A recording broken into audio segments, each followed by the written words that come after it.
नमस्कार, सनातन संदेश टीवी में आप सभी का स्वागत है। मैं हूं मधुमिता। सुबह की शांति में घर के किसी कोने से मंत्रोच्चारण की धीमी आवाज आती है और लगभग हर बार शुरुआत एक ही ध्वनि से होती है, ओम। ये संयोग नहीं है। हिंदू धर्म में मंत्र जाप की शुरुआत ओम से करना उतना ही स्वाभाविक माना गया है जितना सांस लेने से पहले हवा का होना। कई लोग रोज मंत्र पढ़ते हैं, लेकिन ये सवाल अक्सर मन में उठता है कि हर मंत्र के आगे ओम क्यों लगाया जाता है? क्या बिना ओम के मंत्र अधूरा है या सिर्फ श्रद्धा का प्रतीक भर है? शास्त्रों, योग परंपरा और अनुभव तीनों में इसके जवाब मिलते हैं। इस विषय में ज्योतिषी, भोपाल निवासी और वास्तु सलाहकार पंडित हितेंद्र कुमार शर्मा ने क्या बताया है, आइए जानते हैं। ओम कोई साधारण शब्द नहीं बल्कि एक ध्वनि है। इसे प्रणव भी कहा गया है। शास्त्रों के अनुसार ये 3 अक्षरों से मिलकर बना है, आ, उ और मा। आ सृष्टि की शुरुआत का संकेत देता है, उ पालन और निरंतरता का, जबकि मा अंत और लय का प्रतीक है। जब ये तीनों मिलते हैं तो जीवन के पूरे चक्र को समेट लेते हैं। कई योग साधक मानते हैं कि ओम का उच्चारण करते समय शरीर, मन और श्वास एक लय में आ जाते हैं और यही कारण है कि ध्यान या प्राणायाम से पहले भी ओम बोला जाता है। मंत्र को शास्त्रों में ऊर्जा का वाहक माना गया है, लेकिन हर ऊर्जा को सही दिशा देने के लिए एक आधार चाहिए। ओम वही आधार है। भगवत गीता में स्पष्ट उल्लेख मिलता है कि किसी भी वैदिक मंत्र की शुरुआत ओम से करना पुण्यकारी और फलदायी होता है।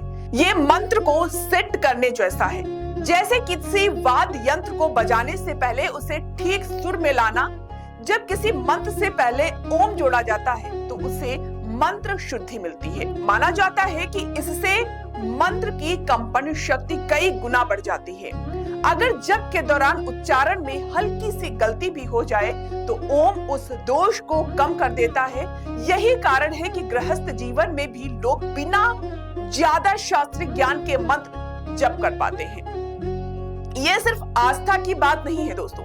आधुनिक रिसर्च में भी यह पाया गया है कि ओम का जप करने से दिमाग की तरंगे शांत होती है। जब आप ओम कहते हैं तो सांस लंबी होती है, मन एकाग्र होता है और नकारात्मक विचारों की गति धीमी पड़ जाती है। यही मानसिक स्थिति मंत्र जप के लिए सबसे उपयुक्त मानी जाती है। एक आम उदाहरण ले, अगर मन भटका हुआ हो और आप सीधे मंत्र पढ़ना शुरू कर दें तो शब्द तो निकलते हैं लेकिन भाव नहीं जुड़ पाता। ओम उस भाव को जगाने का काम करता है। वेदों में ओम को सृष्टि की पहली ध्वनि कहा गया है और माना जाता है कि सूर्य, आकाश और पंच तत्व का मूल कंपन यही है। इसलिए कहा गया है कि ओम में सभी वेदों और धर्म शास्त्रों का सार समाया हुआ है। मंत्र से पहले ओम लगाना प्रतीकात्मक रूप से सभी शास्त्रों का स्मरण करने जैसा है। परंपरागत मान्यता के अनुसार जिस मंत्र के आगे ओम नहीं होता वो पूर्ण फल नहीं देता। बिना ओम के मंत्र को अशुद्ध नहीं कहा जाता, लेकिन उसे अधूरा जरूर माना जाता है। ओम जोड़ने से मंत्र की